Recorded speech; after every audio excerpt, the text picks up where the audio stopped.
Kaugnay pa rin sa industriya pa rin po ng agrikultura, nasa linya po natin itong si Engineer Rosendo ang chairperson po ng Samang Industriya ng Agrikultura o SINAG. Magandang umaga po sa inyo, Engineer Rosendo. Manong Alan, magandang umaga sa lahat. Opo. Nako, ito no, actually naitanong ko na din to sa ibang mga kababayan natin. Baka pangalawa na kayo na kung sakali may kumpirmasyon na rin na nababalitaan na nagkakaroon na ng bentahan ng bakuna ng ASF sa online. Ay kayo ba may mga nasasagap na rin na bakuna na impormasyon na ganito na bumibili na yung mga magbababoy ng bakuna dahil nga sa tingin nila matatagalan bago sila makakuha ng bakuna, engineer? May nakita tayo sa online na which I think illegal yun, no? Yung nagbebenta ng online dun sa vaccine. So far, accredited ng FDA tsaka BAE is yung AVAC, no? Na for testing. So yun ang ginagawang testing ngayon dun sa area ng Batangas na may site na pinili ang Department of Agriculture. At ito is itetest dun sa mga hindi naapektuhan na baboy, no, for trial. So ito is mga 6 months na gagawin nito para at least maging final yung testing. So sa ngayon na Manong Alan, wala dapat for commercial, no, na binebenta para at least alam ng mga kababayan natin. Siyempre, itetest pa natin doon sa ating bansa kung ito ba makakasugpo or makakatulong dun sa mga area na may ASF. Ito ba naipaabot nyo na ba sa yung impormasyon na to sa Department of Agriculture para maimbestigahan nila at may patigil yung bentahan na yan? Dahil ang pinag-aalala ng ilang mga eksperto, baka sa halip na makatulong yan, lalong magkaroon ng problema tayo dun sa vaccination na ginagawa natin kontra ASF, engineer. Manong Alan, na alam na ni Secretary Kiko Laurel and na-forward na rin sa DFA yung illegal na nagbebenta sa online para at least mahinto, no? Hindi basta-basta na pwedeng magbenta and mag-distribute dito sa ating bansa. So dapat malaman ng ating taong nag-aalaga ng baboy na huwag basta-basta na bumili kasi hindi natin alam yung effect, no, ng etong vaccine na baka lalo mag-spread ng ASF diyan sa bansa natin. Ang binabanggit ng Department of Agriculture, Sir Rosendo, talagang mahaba yung proseso na ginagawa nila. Meron dyan yung kailangan munang i-blood test yung mga baboy para matiyak na walang mga sakit na ASF itong mga baboy na to. At pagkatapos, medyo matagal yung waiting period dahil mga 24 to 48 hours bago lumabas yung resulta. Ito ba, sa nakikita yung proseso, pabor kayo dito para matiyak na yung mga mababakunahan na mga baboy, particular yung mga biik, talagang yun yung hindi apektado ng ASF at hindi masayang yung mga bakuna po natin? Yes, oo. Kasi on trial, ayaw natin ma-contaminate, no? Kasi kung may ASF yung baboy tapos turuturukan natin, baka mag-mutate, no? Lalong magkakaproblema. So, ang trial is conducted naman ng BAE, observer ang SINAG, National Federation, and ProPort, yung industry, no, at least ma-monitor ito, and yung local government para at least makita yung effect talaga ng yung vaccine na gagamitin for trial, no. In which ibibisita rin natin yung itong laboratory nila sa Vietnam. May schedule kami na next this coming week na ibibisita yan para at least makita yung laboratory and yung effectiveness dito sa Vietnam, no? Kung paano ka-effective yung vaccine na ito. Oh, ito no, binabanggit nyo isa kayo sa observer sa nakikita ninyo, Sir Rosendo, gaano karami na mga hog raiser yung talagang mababakunahan dito at kumusta yung pagtanggap nila at gayon sabi nga nila wala naman silang choice kundi tanggapin tong pagbabakuna na to, pero sa pagkakalam ninyo dun sa 10,000 din ba yung matuturukan, mababakunahan at sa isang kunwari ako may backyard racer ako, may mga 10 baboy ako, yung 10 baboy ko ba mababakunahan lahat yun? Yeah, bali manukalan no, ikla-cluster kasi yung area. Una is importante yung area hindi mababaha, no? Kung nababaha yung area, dapat i-check mabuti kung ito is suitable na for trial. And yung sinasabi niyong 10 head, no? Ikla-cluster yan up to 50 heads kasi yung vaccine na dumating, yung 10,000 dose, no, is isang bote. Ang pwedeng iturok is 50 heads. So, ikla-cluster yun na 50 heads or 100 heads sa isang area or community para at least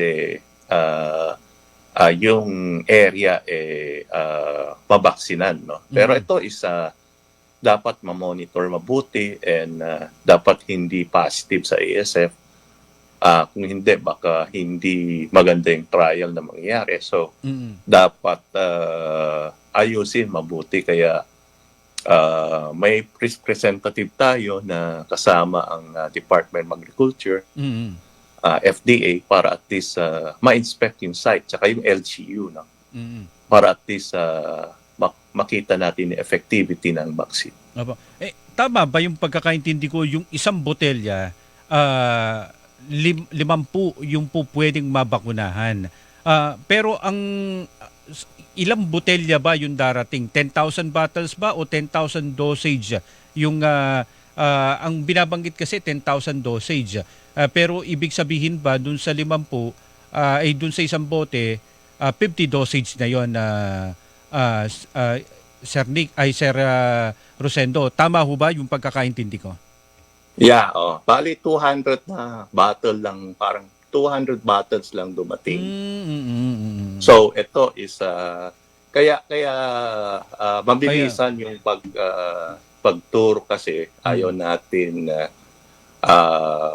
ma-contaminate or yung ano kasi sa yung vaccine dapat na certain temperature kung kinuha mo na doon sa boxes, no, na tamang temperature, tapos hindi mo kagad maturukan doon sa itong sa mga baboy trial, baka hindi effective, no. So yun kaya sinasabi natin 50 heads. Remember yung sa COVID ganun din, di ba? Oo, yung, tama. Kasi yung vials kapag kapag nilabas na yun, hindi na pwedeng ibalik. Oo, tama, sabay-sabay.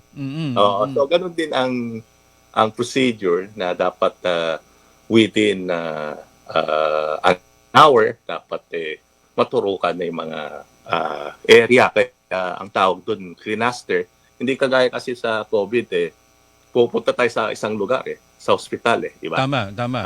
Ito is yung baboy hindi mo naman pwedeng pagsamasamahin. So ang tao ang lilipat dun sa iba-ibang area. And dapat yung nag-vaccine dun sa unang lugar, hindi siyang magwa-vaccine dun sa second site kasi baka baka may problema, no? Baka yung Pumasok contamination. na dun sa isang, oo, yung biosecurity kasi, kaya kung 10 ang isang site, so dapat 10 ang isang, ano, no, kung 5 site yan, ibig sabihin, limang tao na naka-locate dun sa area na magbabaksin. Sa ina-analyze ko yung binabanggit nyo, medyo hindi pala ganun kadali yung proseso, engineer, no? Talagang medyo masalimuot din, at ito yung isa sa mga challenges na kinakaharap din ng mga magbabakuna ng kontra ASF po natin sa mga baboy. Yes, oo. Tsaka yung mga team na yung ginawang TMG doon sa technical working group, no, yung magjo-join doon sa vaccine, hindi rin sila pwedeng basta-basta pumasok, no? Kaya kung nakita natin yung isang town na mayor, I think sa Banban yata, yung OIC gustong pumasok sa isang piggery. Hindi basta-basta dapat sila pumasok doon kasi baka silang pwedeng magdala ng sakit doon sa farm, no? So dapat may protocol 'yan. Kung papasok yung isang tao, dapat siguro 1 to 2 days hindi sila pumunta sa isang farm.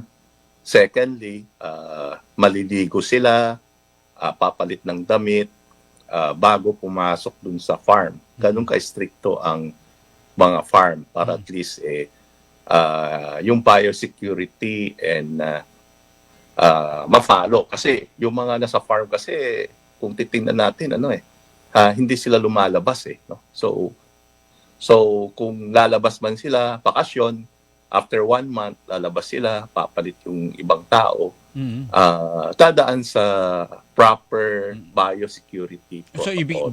baka nga ika-quarantine pa yan bago bumalik sa farm, Yes. engineer, no? Mga 3 days quarantine yan bago pumasok. So talagang very strict, no, yung biosecurity na ginagawa para hindi ito ma-spread dito lalong ma-spread dito sa ating bansa.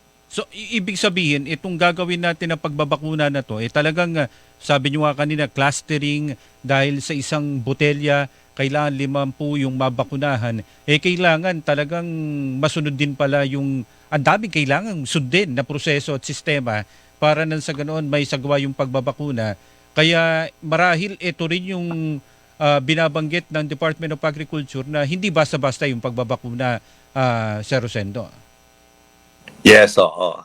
Dapat malaman ng taong bayan, hindi ganun kabilis, no, na gawin ito, kaya dapat very patient tayong mag-follow ng protocol para hindi lalo mag-spread itong ASF and matulungan ang ating mga hog industry.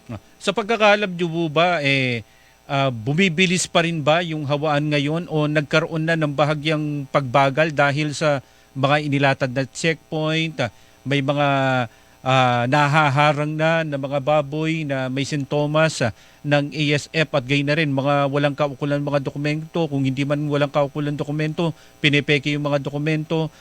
May mga nakikita na ba kayo kahit papaano bumabagal o ganun pa rin na mabilis pa rin yung hawaan ng ASF, Sir Rosendo? Yeah, maganda yung paglagay ng checkpoint, at least dahil yung northern part, no, yung Bulacan going to northern part, walang ganun na malaking cases ng ASF. Ayaw natin papuntang north, no. Pero Alan, is ang ano talaga natin is yung ang ASF safe, no, na hindi naman matamaan ng tao, or kung makakain ka ng meat na may ASF, hindi naman na problema dun sa yung kumain na tao. Ang problema doon is yung handling. Kunyari, may isang nakakain ng ASF and may farm or may alaga siyang backyard, pwedeng makontamina, no, yung paghawak niya dun sa karne at pumunta dun sa babuyan nila. At may virus ito, pwedeng mahawa yung alaga nilang baboy. Pero ito is hindi nakakahawa sa other animal, chicken or itong baka or tao, no? Hindi ito nakakahawa dun sa other animal. So ito is naka-concentrate lang dun sa baboy. Kaya binabantayan, no? Baka lalo At saka, mag-spread dun sa population ng baboy. At saka parang paliwanag dyan ng Department of Agriculture, kailangan pa rin i-condemn yung baboy. Kahit sabihin natin, pwede pa rin kainin yan, pero dun sa issue ng sanitation at sa issue ng biosecurity at pagprotekta natin na hindi na kumalat yung ASF, kailangan pa rin i-condemn yan na engineer, di ho ba? Yeah. Kaya gumagawa ng checkpoint, no? Alam naman natin yan, yung ASF, yung unang cases dun sa Rizal is galing sa imported meat, no? Kasi yung imported meat, maski frozen na yan, hindi nakakahawa sa tao, pero ang problema is nakaka-spread, no? Yung swelling na sinasabi natin noon, yung hindi naubos ng mga restaurant, tapos dinala dun sa Rizal, doon nag-umpisa yung ASF. So yung imported na karne, yun din ang binabantayan natin kasi ito pwedeng mag-spread dun sa other countries na pumasok dito sa ating bansa. Hindi lang yung live na nagta-transport, no? Pati yung imported meat na nagdadala din sa other places dito sa ating bansa, dapat ma-check mabuti para hindi mag-spread itong ASF. At sana nga, gaya nung binabanggit nitong si Secretary Chu Laurel, na hindi tayo nag-i-import ng mga baboy dun sa mga affected countries, at sana yung mismong kumbaga, yung strain ng ASF virus na meron tayo dito, ito pa rin yung strain dati. Dahil sa pangamba kasi nung iba, baka yung bakuna natin na galing ng Vietnam ay based ito dun sa unang strain ng ASF virus. At ang binabanggit naman sa Vietnam mismo, meron ng panibagong surge din ng pagkalat ng ASF. At baka nag-mutate na to, sana sa atin ganun pa rin kasi ganun yun ang paniwala pa rin ng Department of Agriculture, Sir Rosendo. Yeah, Manong Alan, nagpapatest ang DA, no? Kasi yung sa atin is type 2.